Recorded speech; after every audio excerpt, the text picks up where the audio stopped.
भाग, समय का भेद और हमारी असावधानी कई बार हमें समस्या में डाल देती और हमें पीड़ा पहुंचाती। फिर हम कभी अपने मित्रों से, कभी अपने आप से, कभी ईश्वर से केवल एक ही प्रश्न पूछते हैं कि क्यों, मेरे साथ ही ऐसा क्यों हुआ? इस प्रश्न का उत्तर किसी के पास नहीं। ये प्रश्न एक चक्रव्यूह की तरह है और इससे निकलने का मार्ग भी एक प्रश्न से ही आता है। यदि ऐसी अनुभूति हो तो स्वयं से प्रश्न पूछिए कि अब मैं ऐसा क्या करूं कि उस पीड़ा का अंत हो जाए। यदि मार्ग में बाधा आए तो ये प्रश्न ना करें कि बाधा मेरे समक्ष ही क्यों आई, बल्कि ये देखें कि उस बाधा से कई लोग आगे भी बढ़े हैं। आगे बढ़ने के लिए पांव से धरती को धकेलना पड़ता है। जो बीत गया उसकी पीड़ा का मरहम बीते हुए कल में नहीं, आने वाले भविष्य में मिलेगा। वर्तमान को अतीत के अन्याय का शोक मनाने में व्यर्थ ना करें। वर्तमान का उपयोग ये सोचने में करें कि ऐसा क्या किया जाए कि भविष्य में किसी दूसरे को वो पीड़ा ना सहनी पड़े। कभी किसी पक्षी को घोंसले की नींव बनाते देखा है? अथक परिश्रम करके तिनका तिनका बिटोर कर वो पक्षी अपना घोंसला बनाता है, अपनी संतान के लिए एक सुरक्षित घर बनाता है। और फिर कहीं से तीव्र आंधी आती है, भारी वर्षा होती है और उसका घोंसला तिनका तिनका करके बिखर जाता है। फिर वो पक्षी क्या करता है? वो रोता नहीं, ना ही विलाप करता है। वो बिना विलंब करे फिर से अपना घोंसला बनाना प्रारंभ कर देता है और सफलता पाता है। फिर हम क्यों छोटी छोटी असफलता से भयभीत होकर परिश्रम करना छोड़ देते हैं?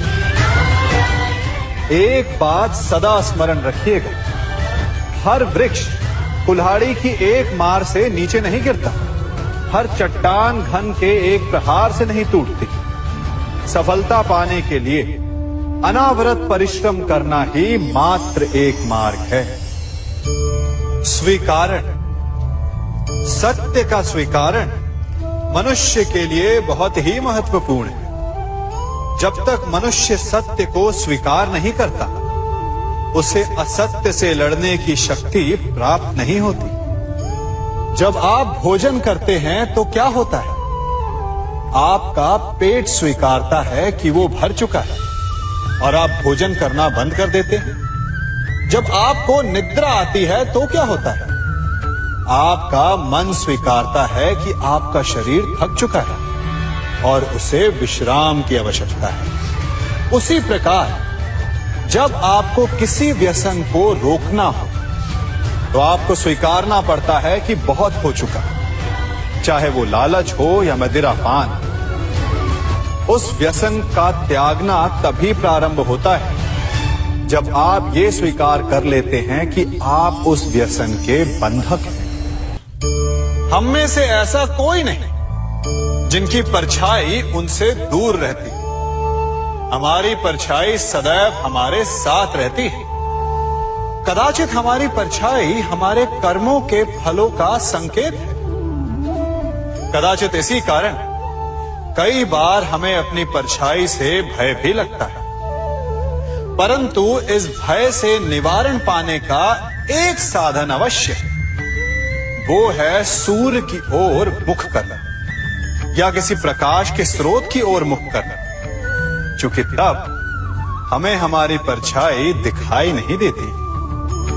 यदि इसे जीवन के संदर्भ में देखें तो ये प्रकाश का स्रोत शुभ कर्मों की चेतना है। यदि आपके मन में शुभ कर्म करने की इच्छा है तो आपको कभी भी अपने कर्मों के फल का भय नहीं होगा, क्योंकि यदि आपका मन शुद्ध होगा तो आपके कर्म शुद्ध होंगे और शुद्ध कर्मों का फल कभी अशुद्ध नहीं हो सकता। आज मैं आप सबको एक कथा सुनाता हूं। एक दिन प्रातः एक व्यापारी अपने घर से निकला। घर से निकलते ही एक बिल्ली ने उस व्यापारी का मार्ग काट दी। व्यापारी घबरा गया। वो फिर से घर लौट गया और शुभ घड़ी की प्रतीक्षा करने लगा। और जब वो पुनः अपने घर से निकला तब वो वाहन जा चुका था जिससे राजा तक पहुंचकर उसे भेंट देनी थी। राजा को भेंट नहीं मिली। राजा क्रोधित हो गए। राजा ने उस व्यापारी का व्यापार बंद करवा दिया। इस कारण व्यापारी क्रोधित होकर घर पर अपनी पत्नी से लड़ बैठा। पत्नी अपने बच्चों समेत मैके वापस चली गई और उस व्यापारी के जीवन में यदि कुछ रह गया था तो केवल अंधकार। और इन सब का कारण वो उस बिल्ली को मानता रहा जिसने उसका मार्ग काटा था। ऐसा ही एक दूसरा व्यापारी राजा को भेंट देने निकला और उस व्यापारी का मार्ग भी एक बिल्ली ने काट दिया। वो व्यापारी तनिक घबराया, परंतु उसने आगे बढ़ना अधिक उचित समझा। राजा तक वो समय पर पहुंचा। उसने राजा को भेंट दी। राजा प्रसन्न हुए और राजा ने व्यापारी को अपना व्यापार बढ़ाने की अनुमति दी, स्वर्ण आभूषण दी। जब व्यापारी घर पर पहुंचा तो पत्नी को आभूषण और अपने बच्चों को देने के लिए वस्त्र थे उसके पास। हर ओर प्रसन्नता थी। समझ रहे हैं ना? दोनों के साथ एक ही प्रकार की घटना हुई, परंतु दोनों की प्रतिक्रिया भिन्न थी। ऐसा ही हमारा जीवन भी है। हमारे जीवन में प्रारब्ध का अपना स्थान है, परंतु उससे कई अधिक महत्वपूर्ण हमारी प्रतिक्रिया, हमारे सोच का प्रभाव है। क्योंकि यही हमारे जीवन को आकार देते हैं। इसलिए अपनी सोच को सकारात्मक रखिए। आपका जीवन सदैव आनंदमय रहेगा। आप इन दो पात्रों को देख रहे हैं। मेरे इस पात्र में जल है और ये पात्र मिष्ठान से भरा हुआ है। दोनों ही पात्र भरे हैं, परंतु देखिए, मिश्री को जल में मिला दिया। जल ने मिश्री को अपना लिया। मिश्री ने अपना अस्तित्व खो दिया, परंतु जल को अभिमान है कि उसका अस्तित्व अभी भी बना हुआ है। परंतु जो इस जल को चखेगा उसे अवश्य पता चल जाएगा कि ये जल अब वो जल नहीं रहा, ये अब शरबत बन गया। हमारा त्याग, हमारे बलिदान भी ऐसे ही होते हैं। जो इस बात को अनुभव करते हैं वो समझ सकते हैं कि कैसे हमने समय की धारा को बदल दिया। जो बलिदान देते हैं उनका अस्तित्व कभी नष्ट नहीं होता, अपितु उनका बलिदान संसार में कुछ ना कुछ परिवर्तन अवश्य लाता है। हम सभी कभी ना कभी, कहीं ना कहीं अपने जीवन में यात्रा अवश्य करते हैं। हमारी यात्रा में कभी पक्के रास्ते आते हैं तो कभी कच्चे रास्ते।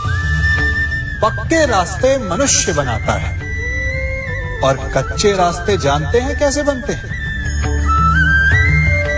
चलते चलते बन जाते हैं। जब लोग एक स्थान से जाते हैं तो पैरों के दबाव से नीचे की घास कुचल जाती है। बार बार उस मार्ग से जाने से धीरे धीरे मार्ग स्वतः ही बन जाता है। और यही जीवन है, यही नियति है। जब आपके जीवन में आपको मार्ग ना मिले तो रुकिए नहीं, आगे बढ़ते रहिए और आपके पैरों के दबाव से मार्ग स्वतः ही बन जाएगा। हम सभी अपने जीवन में सफलता चाहते हैं, है ना?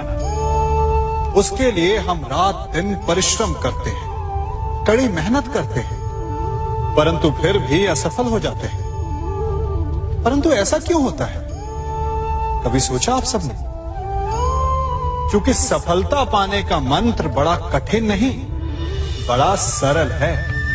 उचित विचार, उचित समय, उचित स्थान पर उचित प्रहार। जब आपके विचार, समय, स्थान और प्रहार यानी परिश्रम उचित है, तो सफलता आप ही को मिलेगी। जिस प्रकार एक लोहार लोहे से कुछ बनाते समय उस लोहे के सही ताप तक के आने की प्रतीक्षा करता है और समय आने पर उचित स्थान पर पर्याप्त बल से प्रहार करता है और लोहा आकार ले लेता है, ठीक उसी प्रकार आपकी सफलता भी आकार लेती है।